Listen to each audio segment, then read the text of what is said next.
पुरस्कार के बारे में आज हम डिस्कस करेंगे। तो नोबेल पुरस्कार क्या है? शांति, साहित्य, भौतिकी, रसायन क्षेत्र, अर्थशास्त्र और चिकित्सा शास्त्र में यह विश्व का सर्वोत्कृष्ट पुरस्कार है। सिर्फ भारत का ही नहीं, विश्व का ये सर्वोच्च पुरस्कार है। तो पहले सिर्फ पांच चीज़ों के क्षेत्र में ही पुरस्कार दिया जाता था, जैसे कि शांति के क्षेत्र में, साहित्य के क्षेत्र में, चिकित्सा के क्षेत्र में, भौतिकी और रसायन के क्षेत्र में। बाद में अर्थशास्त्र के क्षेत्र में पुरस्कार प्रदान किया जाने लगा। पहले सिर्फ 5 क्षेत्रों में ही पुरस्कार प्रदान किया जाता था। यह किसकी याद में दिया जाता है? तो अल्फ्रेड नोबेल जो है उनकी याद में यह पुरस्कार दिया जाता है। हर एक पुरस्कार के लिए समिति बनी हुई है, जिन समितियों के द्वारा पुरस्कार प्रदान किया जाता है। तो the Swedish of sciences, the royal Swedish academy of sciences के द्वारा भौतिकी, रसायन और चिकित्सा शास्त्र में, भौतिकी, अर्थशास्त्र और रसायन शास्त्र में भौतिकी, अर्थशास्त्र और रसायन शास्त्र में the royal Swedish academy of sciences के द्वारा यह अवार्ड प्रदान किया जाता है। और कोरोलेंस्का इंस्टीट्यूट के द्वारा औषधि के क्षेत्र में, कोरोलेंस्का इंस्टीट्यूट के द्वारा औषधि के क्षेत्र में यह प्रदान किया जाता है पुरस्कार।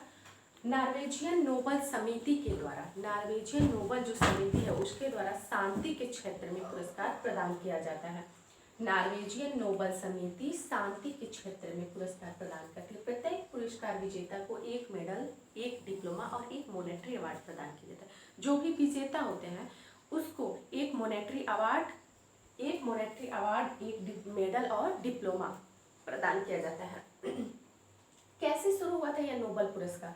तो नोबेल फाउंडेशन द्वारा, स्वीडन के एक वैज्ञानिक थे, नोबेल फाउंडेशन द्वारा यह प्रदान किया जाता है। कैसे किया जाता है, किसकी याद में? तो अल्फ्रेड नोबेल जो है वो स्वीडिश के एक वैज्ञानिक थे, अल्फ्रेड नोबेल। उन्होंने बहुत ज़्यादा खोज किया है, बहुत ज़्यादा खोज किए हैं वो।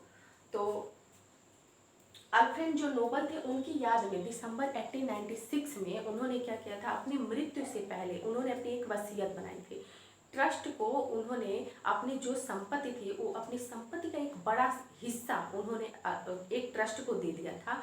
और उनका ये कहना था कि हर साल उस ट्रस्ट के ब्याज से, उस ट्रस्ट के पैसे के जो ब्याज होंगे उससे हर साल जो भी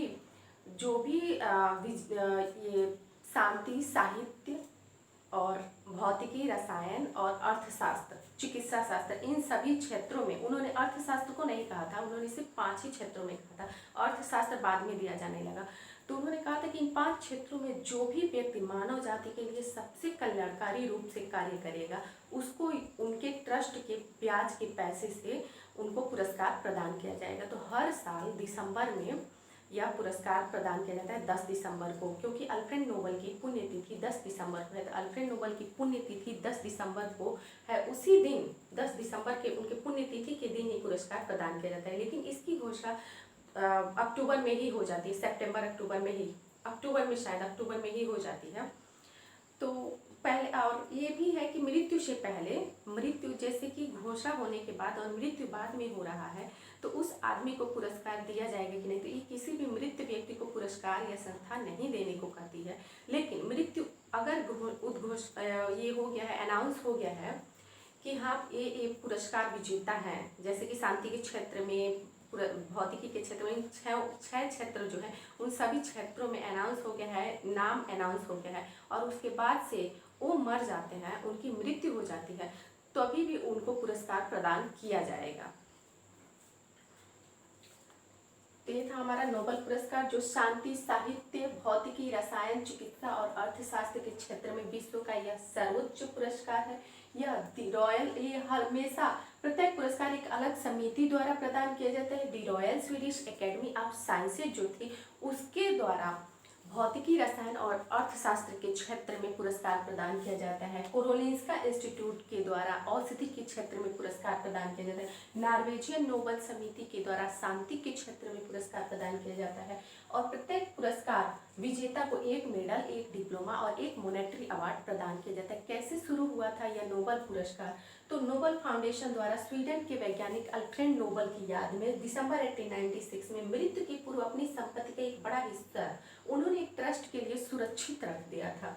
उनकी इच्छा थी कि इस पैसे के ब्याज से हर साल उन लोगों को सम्मानित किया जाए। उनकी इच्छा थी कि इस पैसे के ब्याज से हर साल उन लोगों को सम्मानित किया जाए जिनका कार्य मानव जाति के लिए सबसे कल्याणकारी पाया जाए। स्वीडिश बैंक में जमा इसी राशि, जो पैसा है वो स्वीडिश बैंक में जमा थी, तो स्वीडिश बैंक में जमा इसी राशि के ब्याज से हर साल भौतिकी, रसायन और अर्थशास्त्र, चिकित्सा, साहित्य और शांति के क्षेत्र में उत्कृष्ट प्रदान किया जाता है, सर्वोच्च पुरस्कार प्रदान किया जाता है। तो यह 10 दिसंबर को दिया जाता है।